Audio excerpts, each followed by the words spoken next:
your new topic, the features of new economic policy 1991. इसको NEP भी बोलते हैं, न्यू इकोनॉमिक पॉलिसी भी बोलते हैं और इसको LPG के नाम से भी प्रोनाउंस किया जाता है. L for liberalization, P for privatization and G for globalization. There are three elements, that is liberalization, privatization and globalization. The first is liberalization. What do you mean by the liberalization?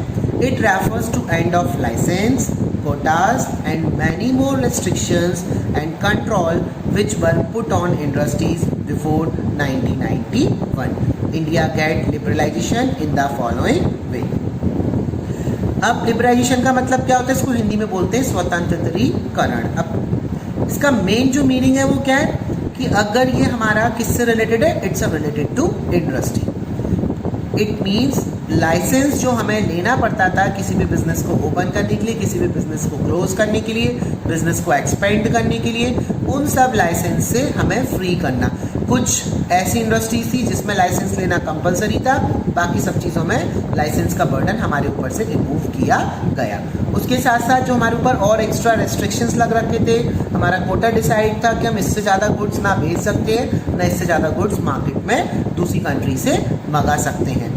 इन सब चीज़ों के ऊपर से हमारे ऊपर restrictions को remove करना और जो भी इंडस्ट्रीज़ के ऊपर 1991 से पहले जो रेस्ट्रिक्शंस लगा रखे थे उन सब रेस्ट्रिक्शंस को टोटली रिमूव करना.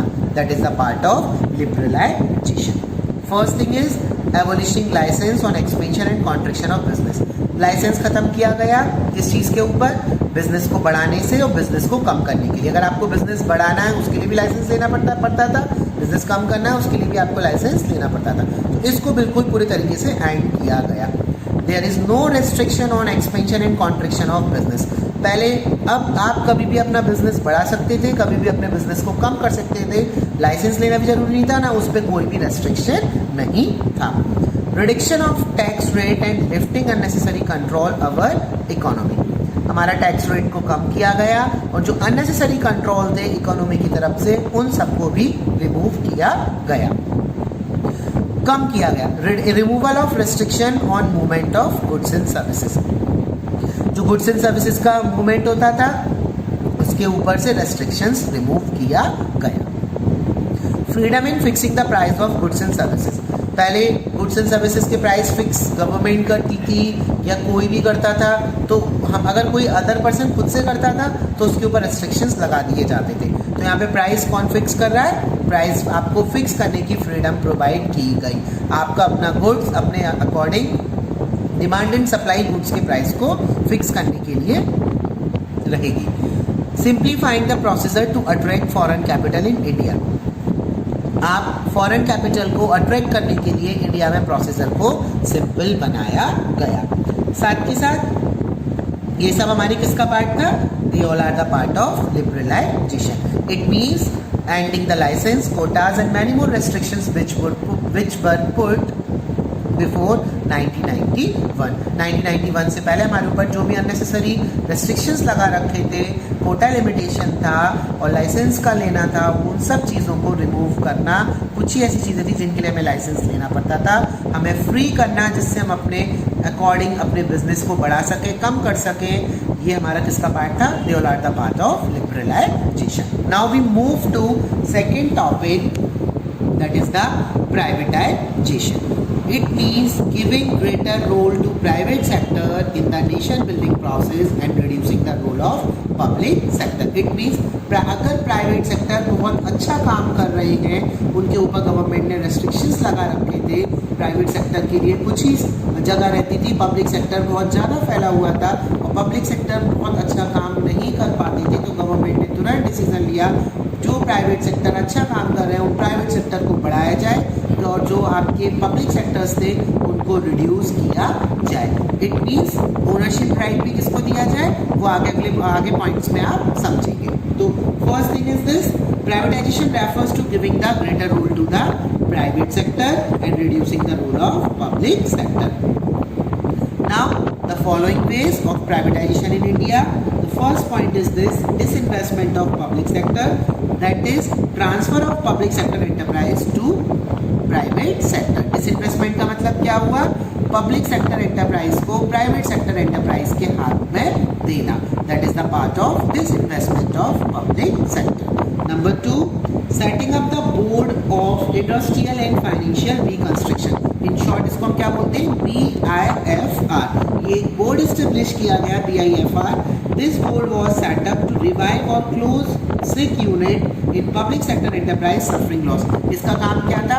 पब्लिक सेक्टर की ऐसी यूनिट जो पूरी तरीके से नुकसान में चल रही है, जिनको कोई भी फायदा नहीं हो रहा है, उन सब यूनिट को टोटली मार्केट से क्लोज किया जाए. जब वो यूनिट मार्केट से क्लोज हो जाएंगी तो उसके लिए किसको और रोल किसका बढ़ा दिया जाएगा? प्राइवेट सेक्टर का रोल बढ़ा दिया जाएगा. For this the board is set up. The board name is BIFR. इसको हम क्या, BIFR को मैं फिर से प्रोनाउंस कर देता हूँ. इसकी फुल फॉर्म क्या थी? Board of industrial and financial reconstruction. Number 3 point, dilution of stake of the government. Dilution of the stake of government means if in the process of disinvestment private sector acquire more than 51% share, then it result in transfer of ownership and management to the private sector. Dilution का मतलब क्या था कि अगर कोई भी private sector 51% share उनके पास है और 49% शेयर अगर अगर 49% शेयर पब्लिक सेक्टर के पास में है, 51% शेयर आपका पब्लिक सेक्टर के पास है और 49% शेयर आपका प्राइवेट सेक्टर के पास है. अगर प्राइवेट सेक्टर ज़्यादा अच्छा काम कर रहे हैं, प्रॉफिट मेकिंग करा के दे रहे हैं, तो उसकी ओनरशिप किसको प्रोवाइड किया जाए? तुरंत. That is transfer from the public sector to private sector.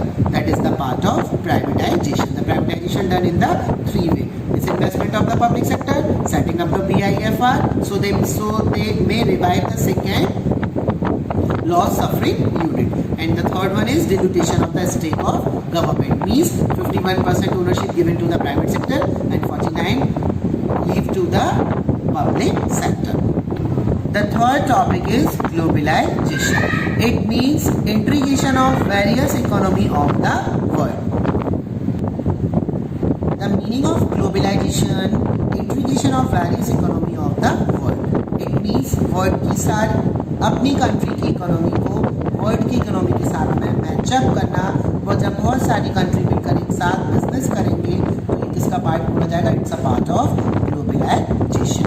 Till 1991 Indian government was following strict policy in case of import and foreign investment, licensing of import, tariff, restrictions, etc. But after new economic policy, they adopted globalization. Globalization का means क्या है?